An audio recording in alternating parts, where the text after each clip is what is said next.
Buying your first home can be a pain in the ass.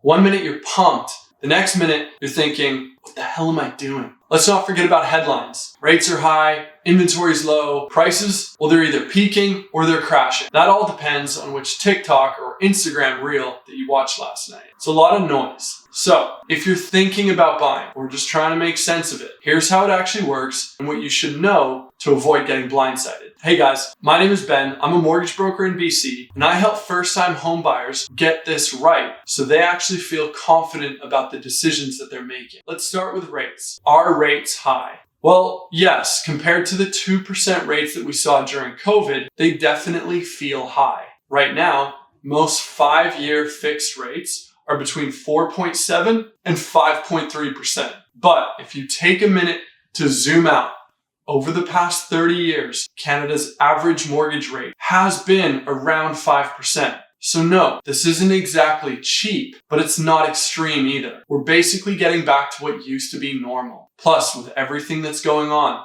the election, US tariff threats, job market nerves, and a very real housing shortage, people are wondering if this is a good time. Will rates drop? And what if things get worse? All of which are fair questions. But let's say rates do come down. Another challenge that you may face is inventory. Inventory is still tight, especially here in BC. There are homes that are on the market, but what's actually scarce is good quality, reasonably priced inventory. Think homes between $400,000 and $700,000 that aren't falling apart and that they're in livable areas. Those are moving fast. The type of property will matter too. Condo inventory has bounced back more than single-family homes. You're more likely to find options if you're open to strata living. But if you're dead set on a detached home, you will need to move quickly when something solid pops up. So if you're open to a condo or a townhome, you might have more to choose from and you might have more leverage. But part of what's keeping inventory tight across the board is that a lot of current homeowners are sitting on mortgages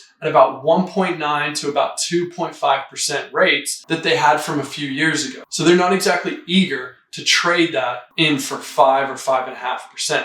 So fewer people are listing unless they absolutely have to. And that's holding back some supply that most buyers don't realize. That brings us to affordability. And this is where some people can get caught off guard. The most common assumption that I hear is that, well, I paid $2,500 in rent, so I can afford a $2,500 mortgage. And that's not how it works. Lenders, they're not going to look at your rent. They look at your income, at your debt load, and they qualify you according to the stress test. So even if you were offered a rate of, let's say, 5%, they will test your file as if your rate was 7%, or they use whichever is higher, 5.25% or your contract rate plus 2%. That stress test can shrink your budget fast. So let's say you're making $80,000 a year. With low debt, you might qualify for something around $400,000 to $450,000, not $600,000. But what about monthly costs? Even with taxes and insurance, you're still likely sitting around $2,200 to $2,500 per month. So yeah, your rent number does matter, but it's not what lenders are going to use to qualify you. Rates seem to get all the attention, but the actual process is where most of the surprises happen. Let me walk you through it. Step 1 is your pre-approval. This isn't just a rate quote. A proper pre-approval means your income, your debt,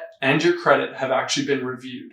So you're not guessing. Step 2 is the offer and approval. You find a place, you make an offer, and once it's accepted, that's when your full approval will kick in. Now the lender is going to look at the property, all of your documents, and anything else they didn't see up front. If something is off, this is where it will come out to play. Step 3 is closing. This is exciting, but this is also where some extra costs show up. Things like legal fees, property transfer tax, maybe an inspection. You should budget about 1.5 to about 2% of the purchase price for your closing cost. So it's not nothing, but if you know it's coming, you can prepare for it. And honestly, the emotional side of all this can be a lot. It's not just paperwork. It can be a roller coaster. But when someone walks you through it properly step by step, you won't feel like you're flying blind. So what does all this mean? It may not feel like the easiest time to buy, but that doesn't mean it's the wrong time. The key is knowing what you can actually afford, understanding how this process works, and knowing where people usually make mistakes or trip up.